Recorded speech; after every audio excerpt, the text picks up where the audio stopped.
오늘 하나님의 말씀 요한복음 18장 33절 말씀을 보도록 하겠습니다.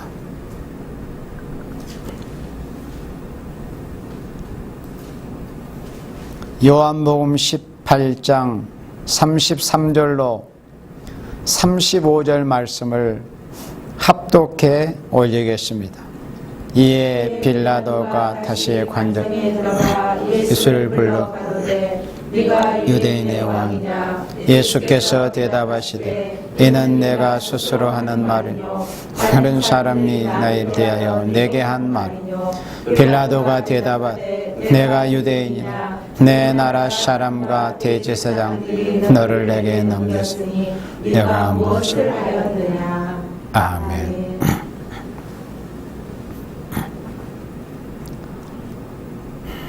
오늘 주시는 말씀의 제목은 진리를 증거하는 예수라는 제목의 말씀으로 이 시간 여러분들에게 말씀을 전하도록 하겠습니다. 진리를 증거하는 예수. 이 제목의 말씀을 통해서 우리는 우리 기독교가 가장 기본적이면서도 또 가장 중요한 진리를 우리가 보고 듣게 될 것입니다. 기독교의 진리는 결코 어려운 것이 아니고 사람들이 생각하기에 먼 곳에 있다고 그렇게 생각하는 것처럼 먼 곳에 있는 것도 아니고 예수님께서 진리에 관해서 하신 말씀을 들어보면은 바로 이것이 진리였구나 하는 것을 오늘 예수님께서 빌라도 총독 앞에서 진리에 관해서 하신 말씀을 통해서 우리 생명의 종교인 이 지구상 세상에서 유일한 구원의 종교인 기독교가 증거하고 말씀하고자 하는 진리라는 것은 바로 이 말씀을 말씀하는 것이구나 하는 것을 우리가 보게 될 것입니다. 예수님께서 요한복음 14장 6절에서 내가 길이요 진리요 생명이니 나로 말미암지 않고는 아버지께로 올 자가 없다고 했습니다. 예수님 자체가 진리시다고 했습니다. 그래서 그 진리의 자체이시며 말씀의 자체이신 예수님께서 말씀이 육신이 되어 이 땅에 오셔서 직접 입을 열어서 진리에 관해서 말씀을 하셨습니다. 그래서 옛날의 시대의 선지자들은 초림 메시아에 관하여서 예언할 때 예수님의 재림에 관해서는 많은 분량으로 예언하고 성경을 기록했지만은 예수님의 초림 메시아에 관해서는 그다지 많이 기록하지를 아니했다고 했습니다. 그것은 말씀이 되신 예수님께서 육신을 입고 이 땅에 오셔서 직접 진리에 관해서 직접 말씀하실 것이기 때문에 선지자들이 굳이 많이 예언하고 기록할 필요가 없었습니다. 그렇게 성령께서 역사를 하신 겁니다. 이제 진리의 자체이신 예수님께서 이 땅에 오셔서 진리가 무엇이라는 것에 대해서 이방 총독이었던 빌라도 앞에서 이렇게 말씀하신 모습을 볼 수 있습니다. 빌라도가 대제사장과 교권의 세력의 사주를 받은 유대 무리들의 그 아우성 예수님을 정죄하고 십자가에 못 박으라는 그런 아우성이 있었습니다. 빌라도가 아무리 보아도 예수님은 죄가 없는 것처럼 보였습니다. 그런데 자기 양심과 자기 안에 하는 말을 들어보면은 분명 나사렛 예수라는 분은 죄가 없어 보이고 그리고 더욱 사형에 처할 만한 죄라고는 전혀 관계가 없는 그런 모습으로 보여준 것이 예수님의 모습이었지만, 교권의 세력의 사주를 받은 유대인들이 폭동을 일으킬 기세로 예수님을 죽여라. 그것은 유대 교권의 무리의 사주였습니다.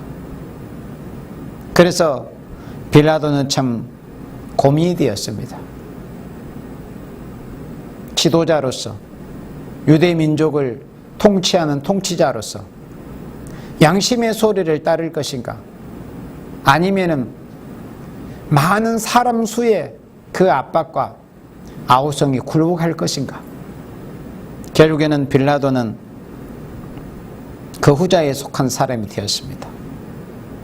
자기 양심의 소리를 듣지 않았고, 자기 아내가 전해주는 그런 충고도 듣지를 않았습니다.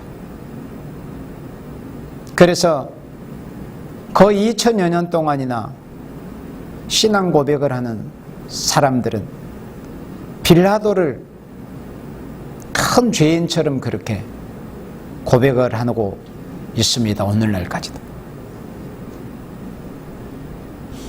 그래서 빌라도가 다시 이제 관정에 들어가서 예수님을 불렀습니다. 자신도 참 판단하기가 너무 힘이 들었을 것입니다. 양심의 소리를 따랐으면 너무 쉬울 건데 양쪽을 저울질을 하다 보니 그게 어려운 겁니다. 다시 예수님께 물었습니다. 내가 유대인의 왕이냐? 당신이 유대인의 왕이요? 예수께서 대답하되 이는 내가 스스로 하는 말이뇨? 다른 사람들이 나를 대하여 내게 한 말이뇨? 예수님은 다 알고 계셨지만 빌라도에게 이렇게 물으신 겁니다. 빌라도가 대답하되 내가 유대인이나 내 나라 사람들과 대제사장들이 너를 내게 넘겼으니 내가 무엇을 하였느냐? 이렇게 예수님께 대해서 빌라도가 다시 말을 했습니다. 오늘 말씀 진리를 증거하는 예수. 이런 상황에서 예수님께서 입을 열어서 짧게 진리에 관해서 하신 말씀이 기독교의 토대를 이루는 진리가 된 겁니다. 기독교의 가장 기본적인 베이스를 이루는 기독교의 진리. 진리란 무엇인가? 그래서 오늘 말씀은 진리란 무엇인가? 이런 제목으로도 우리가 생각할 수 있습니다. 진리가 도대체 뭔가? 진리를 증거하는 예수님을 통해서. 진리는 증거 없이 이루어지지를 않습니다. 만약 어떤 사람이 숨은 비밀의 뜻이 있고도 이대로 이루어지기를 위해서 노력하는 것이 없다면 이것은 쓸데없는 공상에 불과할 것입니다. 기독교의 진리는 친히 그 진리를 증거하고 힘쓰고 그 복음 진리를 증거하기 위해서 땀 흘리고 또 피를 흘리고 희생하고 고난을 받는 이런 생활이 없다면 그 진리는 이론적인 것에 불과할 것입니다. 또는 아무리 사람에게 호감을 줄 만한 소망을 말하였다 할지라도 그 진리는 열매를 맺지를 못할 것입니다. 그러니까 진리를 증거하는 실천적인 생활이 없다면 열매를 맺을 수 없다는 그런 말씀입니다. 아무리 예수님께서 하나님의 아들이시지만은 진리를 바로 증거하는 일이 없이는 아무리 이적을 행한다 할지라도 그 기적은 필요가 없습니다. 진리 없는 기적, 그것은 필요 없는 기적입니다. 가짜입니다. 마가복음 마지막 장 마지막 구절에서 하나님께서 왜 그리스도의 제자들로 하여금 여러 가지 기적과 이적과 표적을 행하시게 하시느냐 하는 그 이유를 말씀하셨습니다. 복음을 전하게 하시기 위해서 그런 겁니다. 사람들은 믿음이 없다 보니까 보여줘야 믿기 때문에. 그래서 기독교에서 기적과 이적이 따르는 것입니다. 그래서 진리 없는 기적이라는 것은 아무런 의미가 없습니다. 예수님께서 진리를 말씀하셨다 할지라도 또 기적을 행하시지 않고 어떤 초인간적인 능력의 역사가 없다면 그 진리는 또 반대로 생명이 없는 진리입니다. 그래서 기독교의 진리는 진리가 있고 또 그 진리를 바로 증거하게 하는 기적과 표적과 이적이 함께 따르는 것입니다. 진리만 있고 기적이 없다고 해도 생명의 종교가 아니고, 또 진리가 없는데 이적과 기사가 있다고 해도 그것은 한 이론적인 것에 불과한 것입니다. 필요가 없는 것입니다. 그래서 진리를 증거하는 예수님이 빌라도 앞에서 담대하게 말씀한 이 말씀이 무엇인가 하는 것을 우리가 이제 여기 6절 이후의 말씀을 통해서 우리가 분명히 볼 수 있습니다. 진리를 증거하는 예수님께서 빌라도 앞에서 담대하게 말씀하신 이 말씀이 도대체 무엇을 말씀하시는가? 바로 요한복음 18장 36절과 37절 두 구절에 진리가 무엇이라는 것이 분명하게 나와 있습니다. 기독교의 진리는 바로 이러한 것이다라고 이 두 구절을 통해서 증거해도 충분합니다. 자, 36절 우리 합독합니다. 예수께서 대답하시되 내 나라는 이 세상에 속한 것이 아니라 만일 내 나라가 이 세상에 속한 것이었다면 내 종들이 싸워 유대인들에게 넘겨오지 않게 하였으리. 이제 내 나라는 여기에 속한 것이 아니니라. 아멘.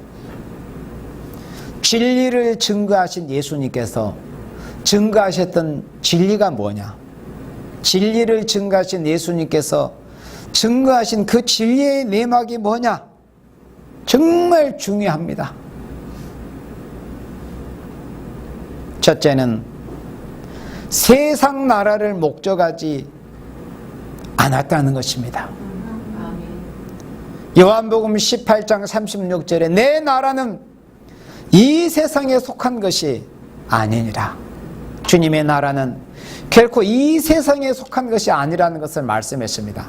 이 한 말씀이 진리가 되는 것입니다. 아주 작고 간단하지만은 진리라는 게 도대체 뭐냐? 진리는 이 세상 나라에 속해 있는 게 아니에요. 그러니까 이 세상 나라에서 뭘 찾고자 구하고자 누리고자 하는 것들은 다 진리가 아니라는 것을 말씀을 하는 겁니다. 이제 내 나라는 여기에 속한 것이 아니다. 그래서 빌라도도 헤롯도 또 대제사장들도 다 예수님에 대해서 오해를 한 겁니다. 왜 오해를 했을까요? 진리를 알지를 못하다 보니 그런 것입니다. 왜 진리를 알지를 못했을까요? 오늘 말씀의 마지막 세 번째 대제에 나오는 말씀이지만 그들은 진리에 속한 자들이 아니었기 때문에 그랬던 것입니다. 진리에 속한 자들이 아니었기 때문에 진리를 알지를 못했던 것입니다. 예수님께서 말씀하신 진리를 증거하신 예수님께서는 진리를 말씀할 때 첫 번째로 세상 나라를 목적하지 않았다는 것을 이렇게 말씀을 했습니다. 만일 예수님께서 세상에 어떤 정치적인 야욕이나 또는 어떤 세상의 물질적인 발전을 중심한 일이 추호라도 있었다면은 세상의 권세, 세상의 명예, 세상의 어떤 물질 이런 것들을 추구하는 것이 있었다면은 예수님도 나사렛 예수 그분도 참된 메시아가 될 수가 없었습니다. 그러나 예수님이 분명히 밝히셨습니다. 내 나라는 이 세상에 속한 것이 아니다. 나는 너희들이 추구하는 바대로 이 세상에 무엇을 위해서 내가 온 게 아니다. 나는 이 세상 것을 구하려고 온 것도 아니고 찾으려고 온 것도 아니고 누리려고 온 것도 아니다. 예수님께서 말씀하신 이 진리가 우리 기독교인들에 있어서 신앙의 그 표대가 돼야 돼요. 신앙의 노선이 돼야 됩니다. 신앙의 기본이 돼야 되는 거예요. 세상 나라를 목적하지 않는 것. 오늘날 교회가 포피하는 그 이유 중에 큰 이유가 그겁니다. 예수님은 이 땅에 오셔서 진리를 증거하실 때 세상 나라를 목적하지 않는다. 내 나라는 이 세상에 속해 있지 않다고 분명히 선언하고 말씀하셨는데도 불구하고 예수님이 지체되었다고, 예수님이 종되었다고, 예수님이 제자되었다고 하는 교회와 성도들과 교인이라고 하는 사람들은 예수님이 말씀하신 그 진리와는 정반대되는 길로 가려고 하다 보니까 오늘의 교회가 이렇게 부패되었고, 교회가 부패하다 보니까 세상이 이렇게 부패한 겁니다. 예수님은 이 세상 나라를 목적하지 아니하시는데도, 그러니까 예수님이 말씀하신 그 진리를 바로 알아듣지를 못한 거죠. 진리를 깨달지를 못하는 겁니다. 아주 그것은 심각한 문제가 있습니다. 왜 그러느냐 하는 것도 성경에서 예수님이 37절에서는 말씀하셨습니다. 예수님께서 세상 나라의 것을 탐한다는 것은 더 좋은 나라를 이룰 자격이 없습니다. 예수님께서 이 세상 나라를 탐하시고 세상 나라의 명예나 권세를 탐하셨다면 이 세상에 오신 그 목적을 이룰 수가 없는 거죠. 더 좋은 나라를 이룰 자격이 없는 겁니다. 그러므로 예수님도 참된 메시아가 될 수가 없었습니다. 만약에 이 세상 나라를 예수님이 목적하셨다면, 그러나 예수님은 분명히 단호하게 이렇게 말씀하셨습니다. 내 나라는 이 세상에 속한 것이 아니니라. 이제 내 나라는 여기에, 그 이 세상에 속해 있지 않다.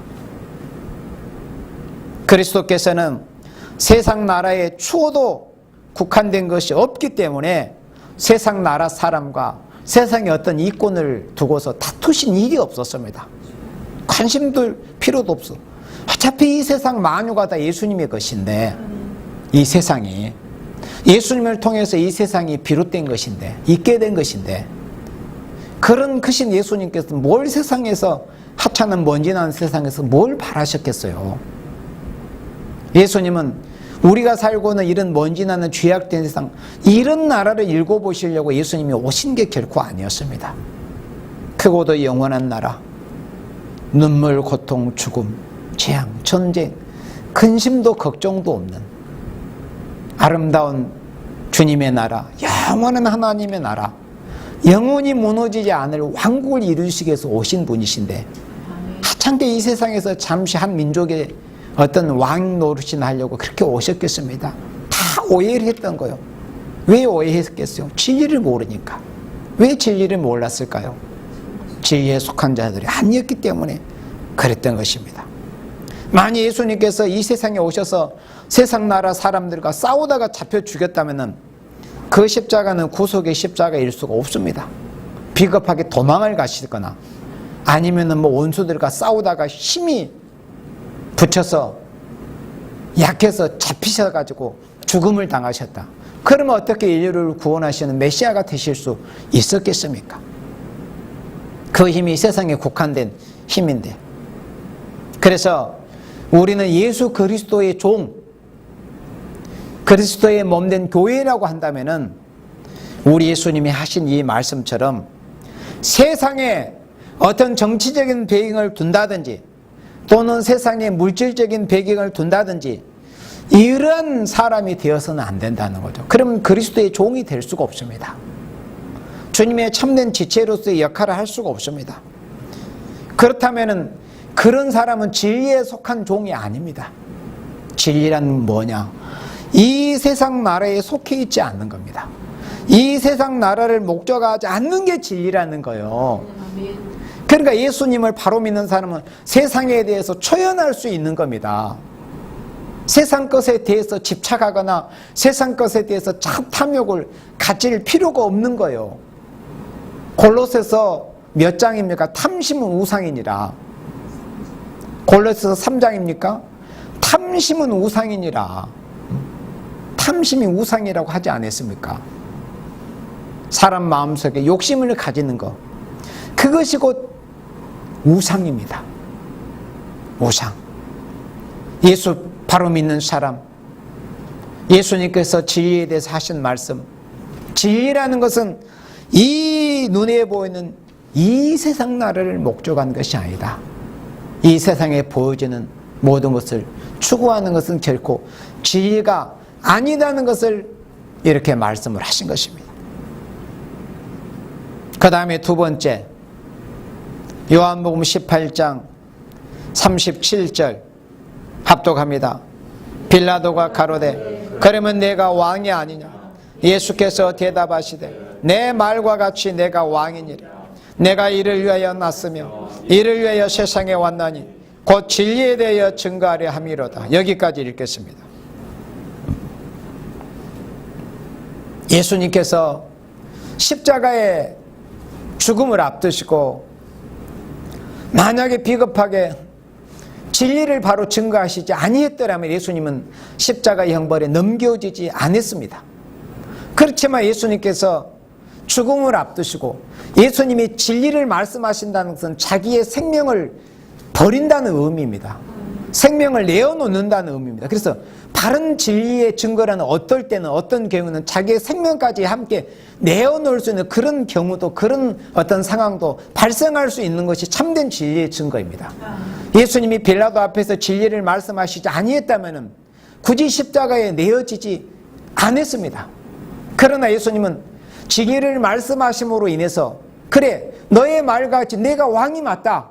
그 말씀은 하시지 아니했더라면 예수님께서는 십자가에 내어지지 않았습니다. 그렇지만은 그 당신이 십자가의 죽음에 내어지실 줄 아시면서도 진리를 말씀하셨습니다. 그래서 예수님께서는 요한계시록 1장 말씀처럼 충성된 증인으로 예수님께서는 이 땅에 오셔서 처음부터 끝까지 충성된 증인의 삶을 사셨습니다. 실천적인 생활을 하셨습니다. 우리에게 본을 보이셨습니다. 진리의 증인이라고 하는 것은 말로만 또는 설교로만 이론적으로만 그렇게 하는 것이 아니라 실천 생활에서 증인의 모습이 보여져야 된다는 것입니다. 진리란 무엇이냐 할 때 두 번째는 예수님께서 37절에 이렇게 말씀하셨습니다. 다시 보면은 빌라도가 가로되 그러면 내가 왕이 아니냐? 예수께서 대답하시되 이 말씀이 진리입니다. 내 말과 같이 내가 왕이니라.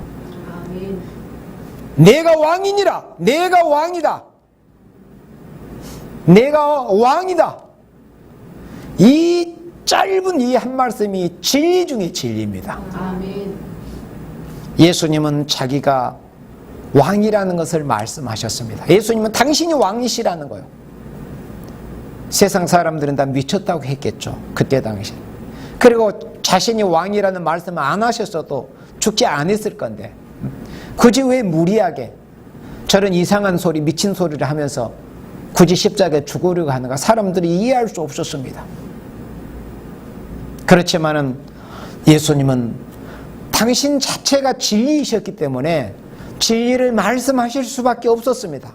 그리고 참된 증인이셨기 때문에 그 진리를 증거하는 대가로 인해서 어떤 죽음이라든가 어떤 그보다 더한 처참한 그런 대가를 치르실지라도 진리를 증거할 수밖에 없었던 것입니다.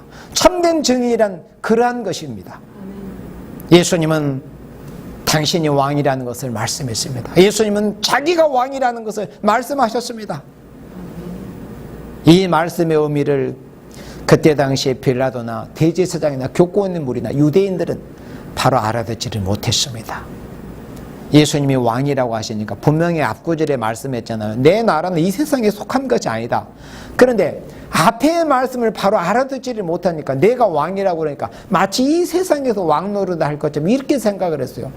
그러니까 거짓된 선지나 어떤 거짓된 사람들의 특징이나 성향이 어떠냐면은 우리나라 언론도 보면은 참 그래요. 그런데 그 무슨 사안이 일이 있으면은 어떻게 해서 그런 일이 발생하게 되었는가 원인을 추적을 바로 하고 그 일이 어떤 과정을 통해서 진행이 되었는가 그리고 그로 말미암아 어떤 결과가 있게 되는 이걸 정확하게 뭐 유가 원칙이라든지 정확하게 이렇게 기승전결을 통해서 바로 밝히고 전해줘야 이게 언론의 사명이고 또 어떤 내용을 전달하는 전달자로서의 그런 사명을 바로 하는 모습 아닙니까? 그런데 앞에 거는 다 잘라버리고 또는 필요에 따른 중간 걸 잘라버리고 또 결과를 왜곡시켜버리고 이렇게 해서 나라가 너무나 잘못되어져 가고 있지 않습니까? 바로 그때 당시에 예수님이 초림 주님으로 오셨을 때의 모습이 바로 그랬습니다. 그때 당시의 사회의 모습이. 분명히 예수님이 선언하시기를 내 나라는 이 세상에 속해 있지 않다. 그런데 그래 그렇지만 내가 왕이 맞다. 그러면 그 말씀, 두 말씀을 조합해봐도 아하, 예수님이 왕이시기는 왕이신데 이 세상 나라에서 왕 노릇은 하신다는 뜻은 아니구나. 이렇게 종합이 되지 않습니까? 그런데 앞에 말씀, 내 나라는 여기에 속한 것이 아니다. 이 말씀은 안중에도 없고 내가 왕이라고, 봐라, 자기가 왕이라고 하지 않느냐. 그러니까 반역자다. 가이사의 대적이 된다. 가이사에게 반역하는 짓이다. 그렇게 죄를 뒤집어 씌웠습니다. 교권의 무리들, 유대인들이 그렇게 예수님께 죄를 뒤집어 씌웠습니다. 분명히 예수님이 이렇게 말씀하셨는데도. 그런데 이 말씀의 의미가 뭡니까? 이 세상 나라에서 잠시 잠깐 세상의 탐욕스러운 정권을 탐하는 그런 권력자들과 같이 이 세상 나라에서 잠깐의 권력을 누리면서 부귀의 영화를 누리겠다, 이런 말씀의 뜻이 아니고, 예수님께서 왕이라고 하신 이 말씀은 초인간적인, 이 세상을 초월해서, 이 세상의 모든 인간의 어떤 것을 초월해서 초인간적이고 초세상적인, 즉 영원한 왕국을 위해서 예수님이 오셨다는 것을 말씀을 하고 있는 겁니다. 아멘. 예수님이 이루실 나라는 이 먼 지난 세상에서 잠시 나라가 있다가 없어지고 또 새로 생기고, 이런 모습의 이런 세상에서의 왕이 아니시고, 다니엘 2장 44절 위의 말씀처럼 영원히 무너지지 아니하는 영원한 왕국을 이루시기 위해서, 아멘. 또 누가복음 1장에서도 야곱의 집에서 영원히 왕노릇 하시기 위해서 예수님이 오셨다. 그렇지만은 그들은 예수님께서 말씀하시는 진리를 알아들을 수 있는 그런 귀가 열지를 못했던 것입니다. 주님은 세상의 왕으로 오셨다가, 세상의 왕으로 오셨다가 만약에 죽으셨다면 그건 실패입니다. 예수님이 세상에서나 왕노릇 하시려고 그런 생각을 가지고 만약에 세상에 오셨었다? 그러면 진짜 실패죠. 예수님께서 실패잖아요. 세상에서 왕노릇을 못 하셨으니까. 사도행전 1장 6절에서 말씀해 보면은 제자들이 예수님께 대해서 그런 이 환상을 품고 있었습니다. 주님, 이스라엘의 회복하심이 지금이십니까? 그건 제자들의 어떤 마음을 표현하고 있습니까? 예수님, 우리는 3년 동안 따라다녔습니다. 그러니 우리가 아무리 부족해도 코드 인사라는 게 있지 않습니까? 측근 인사라는 게 있지 않습니까? 주님이 왕이 되시면 그래도 우리가 적어도 한 자리 정도는 하지 않겠습니까? 이런 마음들을 제자들은 담고 있었던 거예요. 주님의 나라 이스라엘을 회복하심이 지금이십니까? 이때입니까? 그러니까 제자들은 뭐요? 예수님이 부활하신 그 제자들을 앞에 모시면서도 여전히 제자들은 진리가 뭔가에 알지를 못하고 있었던 겁니다. 여전히 제자들은 왜 그랬을까요? 아직도 성령을 받지 못한 상태였기 때문에 그랬던 것입니다. 우리는 이해할 수 있죠. 이제는 제자들이 왜 그렇게 말씀을 했는가, 예수님께 그런 어리석은 질문을 했던가. 성령 받지 못하면 그런 생각을 누구나 할 수 있습니다. 어쩌면 성령 받지 못한 사람들의 생각이나 질문은 당연히 그럴 수밖에 없을 것입니다. 그렇지만은 성령 받고 하나님께 속하고 진리에 속한 사람들은 이제 알아듣게 됩니다. 주님이 왕이라고 하신 그 말씀은 이 타락한 부패한 이 먼지 나는 세상, 잠시 잠깐 있고 있다가 말, 이런 세상에서 왕노릇 하시는 왕이 아니라는 것이구나, 왕노릇 하시는 왕이시라는 것을 말씀하시는구나 하는 것을 이제 우리가 알아들을 수 있게 된 겁니다. 이것이 바로 은혜라고 하는 겁니다. 하나님의 은혜, 우리의 지식이나 우리의 연구로 해서 결과가 도출된 게 아닙니다. 우리로 이런 진리를 들을 수 있고 깨닫게 해주신 마태복음 16장에서 사람들은 나를 누구라고 하더냐, 혹은 엘리야라고 합디다, 에레미야라고 합디다, 또는 세례 요한이 다시 부활했다고 합디다. 그렇다면 너희들은 나를 누구라고 하니? 그때 시몬 베드로가 주는 그리스도시요 살아계신 하나님의 아들이십니다. 그래, 옳다. 그렇지만은 그런 진리에 대해서, 그런 바른 사실에 대해서 너로 알게 하신 건 네 혈육이 아니다. 하나님의 은혜였다. 하나님 은혜로 네가 그것을 알게 된 것이다 하는 것을 예수님께서 마태복음 16장에서 말씀을 해주셨습니다. 예수님께서 만민을 위하여 희생을 자취하는 자격으로 온전한 왕국을 이루시는 왕이시다 하는 이런 의미로, 그래 내가 왕이다 이렇게 말씀을 하신 것입니다. 그래서 기독교의 진리라는 것은 정말 이 진리는 단순하고도 간단하거든요. 사실은 알고 보면은. 모르니까 많은 말들이 무성하게 더해지고 어떤 성경을 해석하는 또는 어떤 신학이라는 이런 책들이 제대로 진리 핵심을 바로 알지를 못하다 보니까 행설수설하다 보니까 그 분량이 커져가지고 어마어마한 그런 분량의 책들이 나오는 것뿐이지, 사실은 진리는 얼마나 간단합니까? 예수님이 하신 이 짧고 강렬한 말씀 한마디, 내가 왕이다, 이게 진리예요. 예수님이 왕 노릇 하신다는 거. 기독교의 진리라는 것은 전체의 대지가 뭐냐면은 예수님께서 왕이 되신다는 거, 이것이 기독교 진리의 전체입니다. 기독교가 뭐냐고 물으신다면은 예수님이 왕이 되신다는 것이 기독교의 진리입니다. 이 세상 나라는 아무리 강력한 왕국, 성경에 예언된 7머리 10뿔을 가진 그 7나라와 같은 강력한 제국이라도 결국 멸망한다. 그렇지만 예수님께서 통치하시는 영원한 왕국이 무너지지 않는 영원한 나라가, 왕국이 세워진다. 이것이 기독교의 진리의 전체라는 것을 말씀을 하신 겁니다. 기독교의 진리라는 것은 전체의 대지가 예수님이 왕이 되신다는 겁니다. 이것이 기독교 진리의 온 대지가 되는 겁니다. 첫째 아담이 실패함으로 죄악이 왕노릇한 이 땅의 둘째 아담 대신 예수님으로 말미암아서 의의 왕국이 이루어진다는 것이 진리의 핵심이 된다는 것입니다. 그래서 오늘의 우리가 요즘도 인간론을 공부하고 있지만은 난제가 얼마나 많습니까? 시국 난제로부터 사상 난제, 정치 난제, 전쟁 난제, 경제 난제, 또 오늘 저녁에 보게 되겠지만은 마귀 난제, 크게 6가지 난제로 난제를 분류해 놨는데, 그런 모든 난제가 우리 인간의 그 무엇으로 조그마한 어떤 난제를 근본적으로 해결할 만한 것이 있습니까? 없습니다. 그러면 이 모든 난제가 온전히 완벽하게 퍼펙트하게 해결될 수 있는 게 뭐냐? 예수님이 오셔서, 예수님이 재림하셔서 그 빌라도 앞에서 진리를 말씀하신 그 예수님이 다시 오시는 겁니다. 다른 예수님이 오시는 게 아니라 그 예수님이 하나님 보좌 우편에 앉아 계시다가 다시 오셔서 모든 것을 정리하심으로 말미암아 이 세상의 인간의 모든 난제가 다 해결이 되는 것입니다. 그렇게 해서 난제가 해결이 되는 것이지, 예수님이 오시지 않고는 결코 해결될 수가 없습니다. 마지막 하나님의 세일의 역사를 행하시기 전에는 이 세상 난제가 해결이 될 수가 없습니다. 동방해돋는 편에서부터 나타나는 하나님의 인권 역사를 통해서 이 모든 난제가 해결이 되는 것이지, 그 전에는 결코 이 세상의 어떤 난제도 온전히 해결될 수가 없다. 그 다음에 세 번째는 37절 말씀, 아까 우리 읽다 중단한 그 마지막 부분. 자, 무릇, 여기서부터 합독합니다.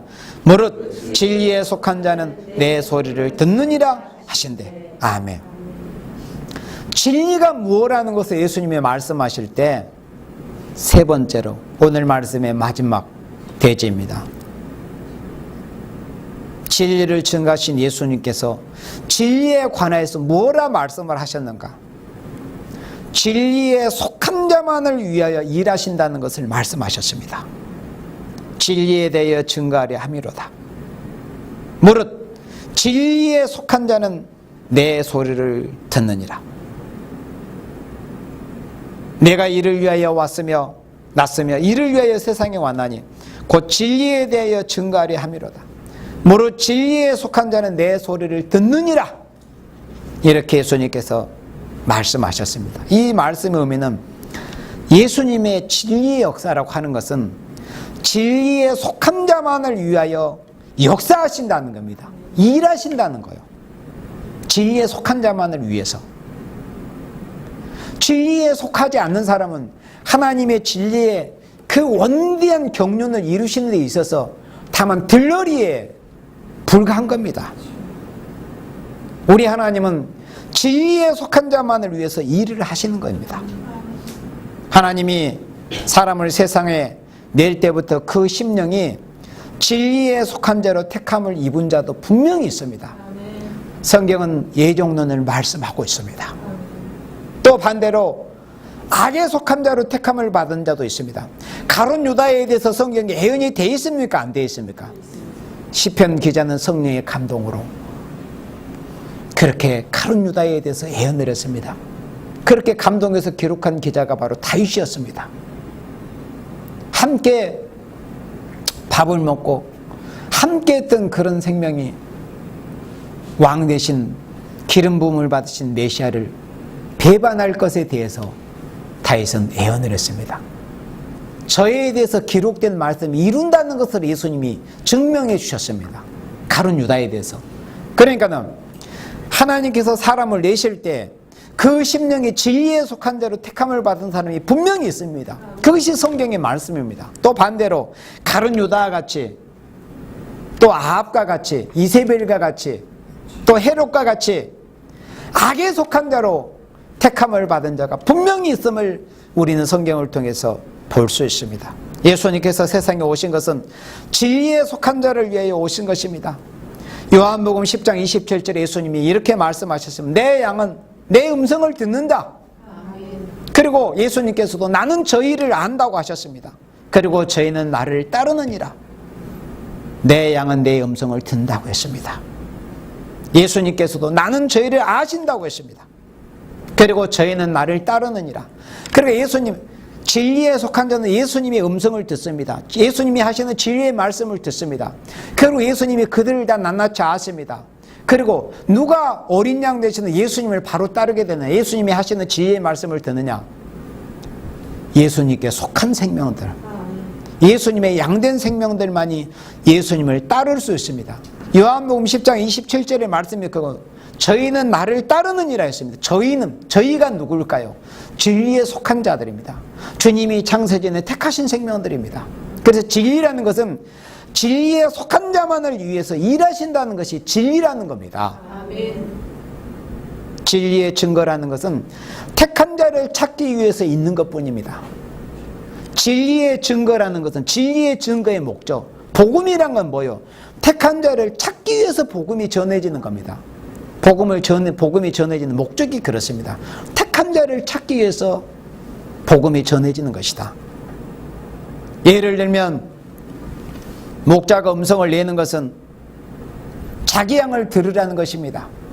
목자가 식바람을 불기도 하고 소리를 내기도 하는 것은 자기 양을 듣고 자기한테 가까이 오라는 그런 신호가 아니겠습니까?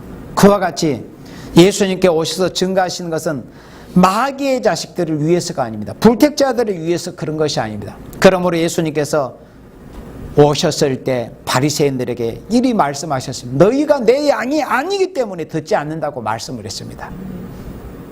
너희들은 내 양이 아니다. 심지어 예수님께서 바리새인들에게 심하고 혹독한 표현까지 썼습니다. 독사의 자식들아, 진리에 속해 있지 않으면 그렇게 되는 것입니다. 만약 주님께서 마귀의 자식들에게 맞도록 증거를 했다면, 그러니까 마귀의 자식들에게 듣기에 좋은 말씀만 예수님이 하셨다면 예수님도 참된 증인이 되실 수가 없었던 것입니다. 진리를 증거하시는 모습이 아닙니다. 예수님께서 증거하신 목적은 택한 자를 찾자는 목적밖에는 다른 아무런 것이 없었던 것입니다. 오직 택한 백성을 위해서 당신의 양들을 듣게 하시기 위해서 예수님이 진리를 증거하신 겁니다. 아멘. 빌라도가 멍 해가지고 진리가 뭐냐고 이해가 되지를 않는 거죠. 왜 이해가 안 됐을까요? 너무 자기가 사는 자기의 관념, 자기가 사는 세상에서의 그러한 것으로는 도저히 알아들을 수 없는 말씀을 하시는 거거든요. 진리가 뭔데? 왜 그랬을까요? 그는 진리에 속해 있는 생명이 아니었기 때문에 그런 것입니다. 이사야 26장 12절에 거기에 대해서 분명히 이사야 선지로 말씀 기록하게 하셨습니다. 이사야 26장 12절에 여호와여 주께서 우리를 위하여 평강을 베푸시오리니 주께서 우리 모든 일을 우리를 위하여 이루심이니이다. 거기서 우리가 누구겠어요? 하나님께 속하신 생명들 아니겠습니까? 그 우리라는 게 꼭 무슨 우리 세일교회에 국한된 생명들이겠어요? 여러분들 아닙니다. 이 지구상에 어느 교파에 있든지 어느 나라 어떤 환경에 있든지 간에 하나님께 속하신 생명들이 있을 것 아닙니까? 진리에 속한 생명들, 하나님께 속한 생명들을 말씀하는 겁니다. 하나님은 당신의 택하신 생명, 곧 진리에 속한 생명들을 위해서 모든 일을 이루어 가시는 하나님이시고 복음을 전하게 하시는 그 목적도 진리에 속한 자를 찾기 위해서 하나님께서 그렇게 하신다는 겁니다. 결론적으로 진리라는 것은 여러 가지로 말할 수도 있으니, 그러니까 사람들이 그렇게 말한다는 거죠. 무엇이든지 그 속에 그 내막을 진리라고 말을 합니다. 심지어 공산당도 자신들이 가장 옳다고, 가장 정의라고, 가장 진리라고 이렇게 말하는 형편입니다. 그리고 또 교회들도, 교파도 어느 교파나 자신들의 어떤 교리, 장로교면 장로교, 감리교면 감리교, 성결교면 성결교, 순복음교는 순복음교, 다 나름대로 자기 교파의 교리가 가장 옳다고 그렇게 말들을 하지 않습니까? 그렇지만은 기준이 있을 것 아닙니까? 표준이. 예수님께서 성경에 뭐라고 진리에 대해서 말씀하셨는가? 그게 표준이에요. 주님께서 빌라도 앞에서 말씀하신 이 세 가지. 첫째 뭐요? 진리라는 것은 세상 나라를 목적한 것이 아니다. 세상과 조금이라도 타협이 있다고 해도 진리가 아닙니다. 또는 예수 그리스도만이 왕이 된다는 것이 아니라면 그 진리가 아닙니다. 그리고 택한 자만을 위해서라는 진리가 아니라면 이것은 거짓 선지요 적그리스도의 영인 것에 불과합니다. 진리라는 것은 오늘 요한복음 18장에 빌라도 앞에서 예수님이 짧고 강렬하게 말씀하신 이 세 가지. 예수님이 증거하신 진리는 뭐냐? 첫째, 이 세상 나라를 목적하지 않는 것이다. 그러니까 우리 예수 바로 믿는 사람은 이 세상에 대해서 허탄한 생각들을 갖고 있지 않습니다. 허탄한 욕심들을 추구하지 않습니다. 세상에서 허탄한 것들을. 진리에 속한 자의 모습이 그런 겁니다. 두 번째는 예수님이 영원한 왕이시라는 것. 이것이 진리입니다. 그러니 우리의 마음속에 허탄한 우상들을 세워놓아서는 안 됩니다. 어떤 영성이 뛰어나고 진리를 밝힌 그런 훌륭한 종이 있다고 할지라도 그 사람이 자신의 우상이 되어서는 안 됩니다. 잘못하다 자신의 우상이 되고 신앙의 대상자가 되어버립니다. 우리의 왕, 우리의 신앙의 대상자는 오직 누구십니까?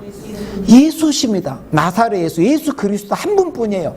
이게 뭐요? 이게 진리라는 거예요. 예수님만이 오직 유일무이한 우리의 왕이시라는 겁니다. 이것이 진리입니다. 예수님만이 영원한 왕이시라는 겁니다. 영원한 왕. 나에게 있어서 처음부터 끝까지 바뀌지 않습니다. 그리고 마지막으로는 진리란 뭐냐? 진리에 속한 자만을 위해서 일하신다는 것. 이것이 예수님께서 말씀하신 진리입니다. 기독교의 진리는 이 세 마디의 짧은 예수님께서 하신 말씀으로 다 정리할 수 있습니다. 진리에 속한 생명. 우리는 하나님께 은혜를 입었습니다. 우리가 하나님의 은혜를 입어서 진리에 속했기 때문에 예수님께서 오늘 빌라도에게 하신 말씀이 우리가 진리로 깨달아지고 우리의 귀에 들려지고 우리의 심령에 새겨지고 믿어지게 되는 것입니다. 아멘. 이런 은혜를 주신 우리 하나님을 찬양합니다. 아멘. 이 시간 말씀은 여기까지 줄이도록 하겠습니다.